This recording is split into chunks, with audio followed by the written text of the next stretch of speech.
Lesson 7. Part 1. Blithe. She continued to work in a blithe spirit in spite of all difficulties.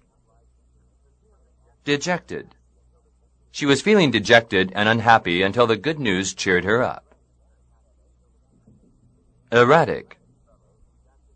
He is an erratic fellow whose actions are usually completely unpredictable. Immaculate. When he was a child, his life contained noble ambitions and immaculate thoughts. Loathe. The little girl loathed to leave her mother for studying abroad. Pensive. The woman in this painting has a pensive smile. Retard. I was retarded from keeping an appointment by a business conference that lasted most of the day. Stalwart. She was proud of her stalwart, good-looking grandson. Shun. During his illness, he shunned all society, and in particular, those who had been his dearest friends. Part 2. Audible. They quarreled with such a loud noise that their voices were audible to the neighbors.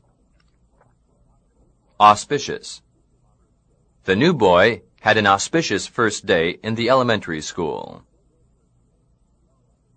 Elation. She was filled with elation at the news that she won the first prize in her class. Haughty.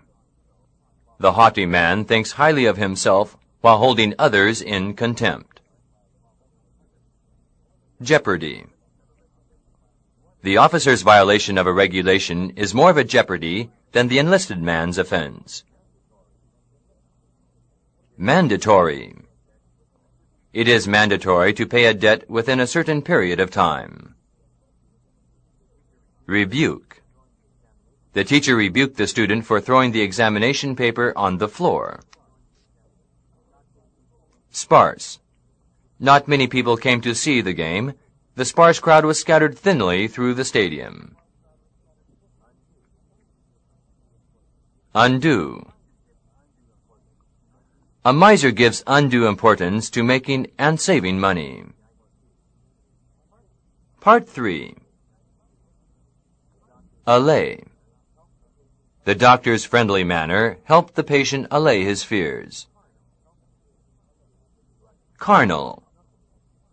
Gluttony and drunkenness have been called carnal vices. Defunct. A family name becomes defunct when the only heir dies without any son. Feasible. Of the many plans submitted, the committee selected the plan that seemed most feasible.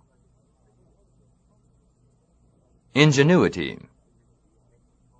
The boy showed ingenuity in making toys out of scraps of discarded wood.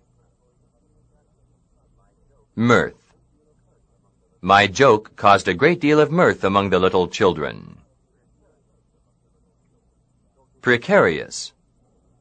Soldiers on the battlefield lead a precarious life. Preordain. Some people believe that fate has preordained whether they will be happy or unhappy. Taciturn. At the council board, he was taciturn and never opened his lips. Venomous. His eldest brother died after the venomous bite from the rattlesnake. Part 4. Amiss. The doctor said there was nothing amiss with her. Comprise. This anthology comprises samples from the work of 10 authors. Dissemble. Families that quarrel in the privacy of the home do well to dissemble when they go out to dinner. Glib. A glib door-to-door salesman sold her a set of books that she did not want. Invincible. Before World War II, The French thought their Maginot Line as an invincible bulwark against German invasion. Perfunctory. The lazy little boy gave his face a perfunctory washing. Replete. The Disneyland tour was replete with unexpected thrills and suspense. Solicit.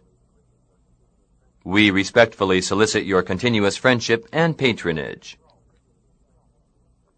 Thraldom. The nation will soon be liberated from the foulest thraldom. Wilt. Give the flowers some water regularly, or they will wilt. Part 5. Abominable. That abominable place was so dirty and evil-smelling that he turned away in disgust. Brainy. Brainy students could understand easily what the teacher explained to them. Deteriorate. As the morning progressed, the weather deteriorated more and more. Exquisite. In German he was an exquisite stylist, and he brought to that language a new sensitivity in the art of storytelling. Incurable. Cancer is no longer an incurable disease nowadays. It can be remedied by using radioactivity. Manual. Manual workers often earn more than office workers. This workbook has a teacher's manual in which examination problems and their answers are included. Potential. He is a potential leader to control this large state. Ruthless. They are such ruthless parents that they never give presents to the children on Christmas Day. Voluble. Her explanations for failure to do the work were voluble, but not easily believed. Vociferous. Theater lobbies were filled with a vociferous crowd during the intermission.